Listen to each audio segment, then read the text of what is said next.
You want to start a business in 2026, but you skip the boring parts and watch the calm, aesthetic, day in the life of a small business owner vlogs instead. Well, this video is going to make you uncomfortable, but it might save you from a very expensive mistake. Because most businesses don't fail from a lack of passion. They fail because people rush, romanticize, and don't prepare. Here are 5 things that you need to do before you start your business. And yes, some of them are just downright tedious. A good idea still needs a place to live. This is where most people go wrong, right at the start. I'm gonna hold your hand and say it. If your market research is just your friends saying it's cute, that's not research. Having a good idea is not enough. Your idea needs a place to live. It needs people who actually want it. No matter how boring or tedious it is, you have to do your market research. You have to know your audience.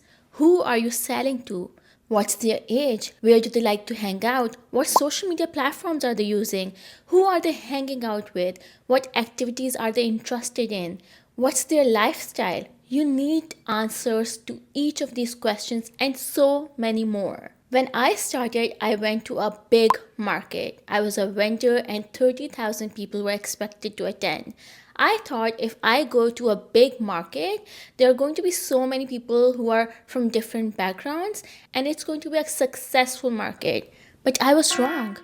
Just because a market is big does not mean your audience is going to be there. I learned very quickly that size does not mean alignment. Then look at your competition. What are other people selling? Are they selling something which is similar to what you're planning to sell?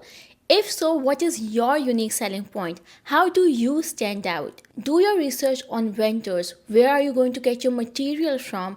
Or are you going to make your product? Or are you going to have someone else make them for you? So you need to know if you need raw material or if you need vendors who are going to make your entire product for you. So you need to understand your cost, which in the end is going to affect your pricing strategy. Structure protects creativity. I'm not going to lie, this part is not fun and it takes every single fiber of my being to get this done. But skipping the necessary laws or regulations is how businesses get stuck or shut down. Do you need to register a company? Think about how you're going to pay your taxes. Do you need any permits? For example, if you have a home-based food business, what food certifications do you need? Look at the laws and the rules and regulations about the content that you have to mention on your packaging. Think about market rules. Some markets may require insurance liability. Some might have rules about product safety. So you have to make sure that you are protecting your business from any future harm,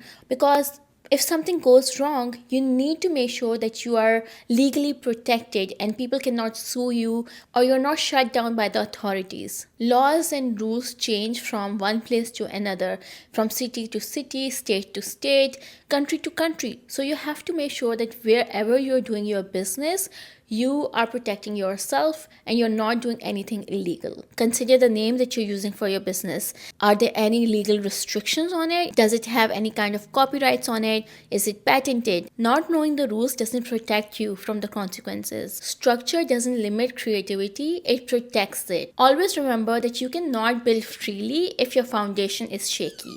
Costs come before profit. This is the part that people avoid. And I get it, it's not exciting. Before I made a single sale, my cost was so high. I started with ordering my equipment. Because I use a heat press to make my own sweatshirts, I had to order a heat press. I had to order my blank sweatshirts so I could make my designs. Then I had to order gang sheets of my transfers. I registered my business for taxation purposes. I had to order packaging for my products, and these were so many things.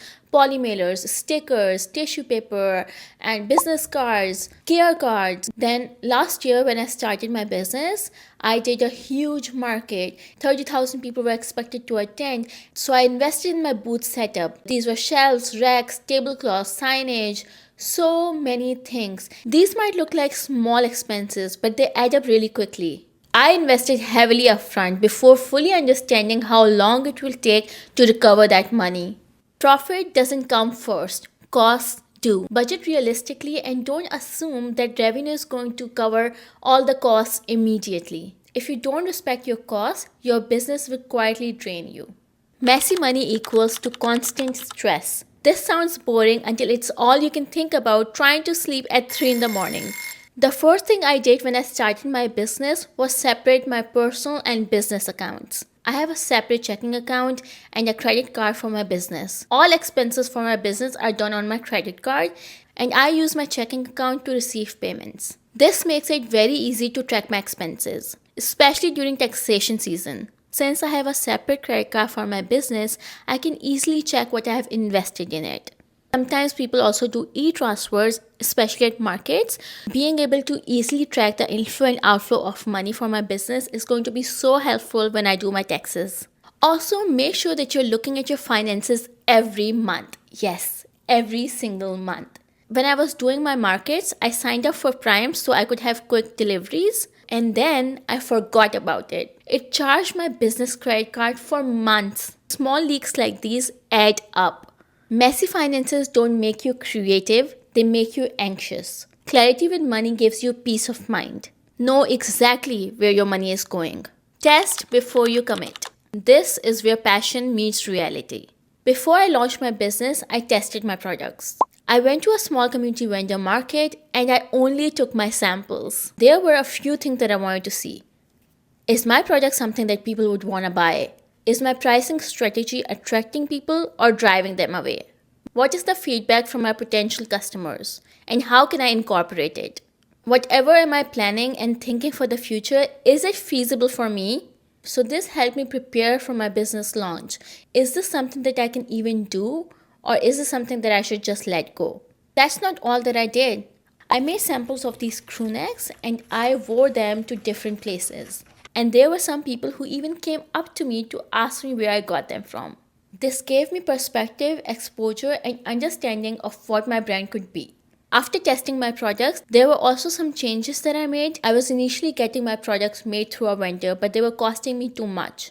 And people were not willing to pay that price. So I decided that I'm going to make my own products. That significantly reduced my cost.